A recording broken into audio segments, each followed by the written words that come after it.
जीवन की व्यर्थता का बोध ही क्या जीवन में अर्थवत्ता का प्रारंभ बिंदु बन जाता है? बन सकता है, ना भी बने। संभावना खुलती है, अनिवार्यता नहीं। जीवन की व्यर्थता दिखाई पड़े तो परमात्मा की खोज शुरू हो सकती है, शुरू होगी ही, ऐसा जरूरी नहीं। जीवन की व्यर्थता पता चले तो आदमी निराश भी हो सकता है,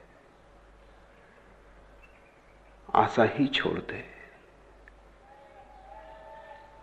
व्यर्थता में ही जीने लगे, व्यर्थता को स्वीकार कर ले,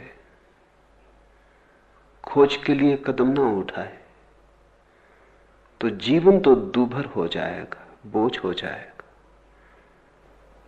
परमात्मा की यात्रा ना होगी।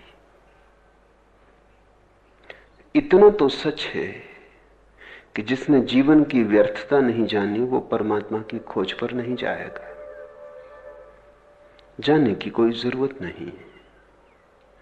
अभी जीवन में ही रस आता हो तो किसी और रस की तरफ आंख उठाने का कारण नहीं है। फिर जीवन की व्यर्थता समझ में आए तो दो संभावनाएं हैं। या तो तुम उसी व्यर्थता में रुक के बैठ जाओ और या उस व्यर्थता के पार सार्थकता की खोज करो। तुम पर निर्भर है। नास्तिक और आस्तिक का यही फर्क है, यही फर्क की रेखा है। नास्तिक वह है जिसे जीवन की व्यर्थता तो दिखाई पड़ी, लेकिन आगे जाने की, ऊपर उठने की, खोज करने की सामर्थ्य नहीं। रुक गया, नहीं में रुक गया, हां की तरफ न उठ सका, निषेध को ही धर्म मान लिया, विदेह की बात ही भूल गया। आस्तिक नास्तिक से आगे जाता है।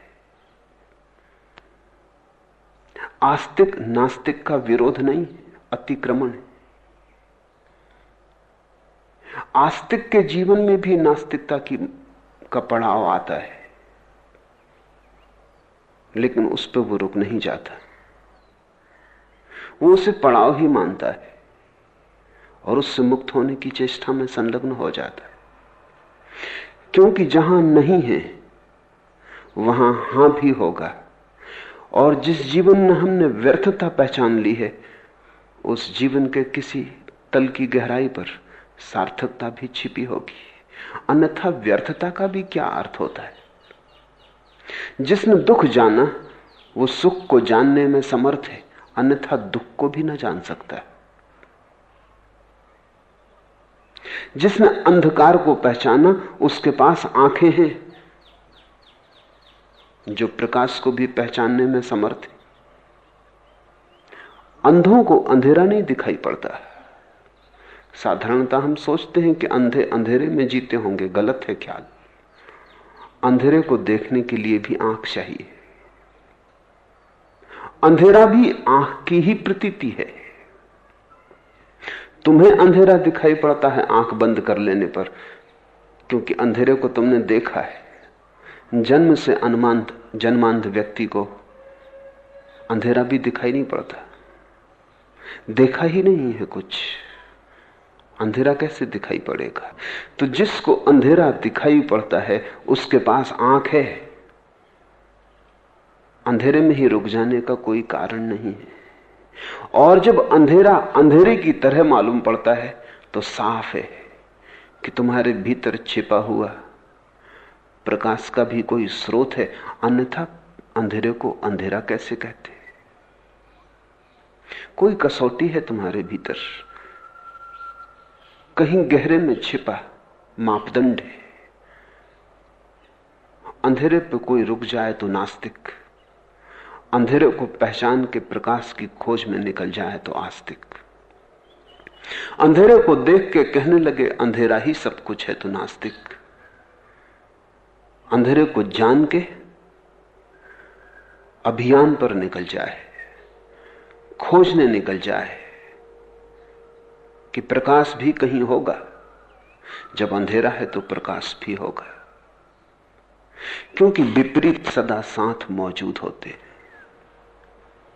जहां जन्म है वहां मृत्यु होगी, जहां अंधेरा है वहां प्रकाश होगा, जहां दुख है वहां सुख होगा। जहां नरक अनुभव किया है तो खोजने की ही बात है, स्वर्ग भी ज्यादा दूर नहीं हो सकता। स्वर्ग और नरक पड़ोस पड़ोस में एक दूसरे से जुड़े। अगर तुमने जीवन में क्रोध का अनुभव कर लिया तो समझ लेना कि करुणा भी कहीं छिपी है। खोजने की बात है। तुमने पहली परत छू ली करुणा की, क्रोध पहली परत है करुणा की। अगर तुमने घृणा को पहचान लिया तो प्रेम को पहचानने में देर भला लगे, लेकिन असंभावना नहीं। प्रश्न महत्वपूर्ण है। जीवन की व्यर्थता तो अनिवार्य है, लेकिन पर्याप्त नहीं। उतने को ही परमात्मा की शुरुआत मत समझ लेना, उतने से ही अथातों का बिंदु ना आ जाएगा। उतना जरूरी है, उतना तो चाहिए ही, पर उस पर तुम रुक भी सकते हो। पश्चिम में बड़ा विचारक है ज्ञापाल सात्र, वो कहता है अंधेरा ही सब कुछ है, दुख ही सब कुछ है, दुख के पार कुछ भी नहीं। दुख के पार तो सिर्फ मनुष्यों की कल्पनाओं का जाल है। विषाद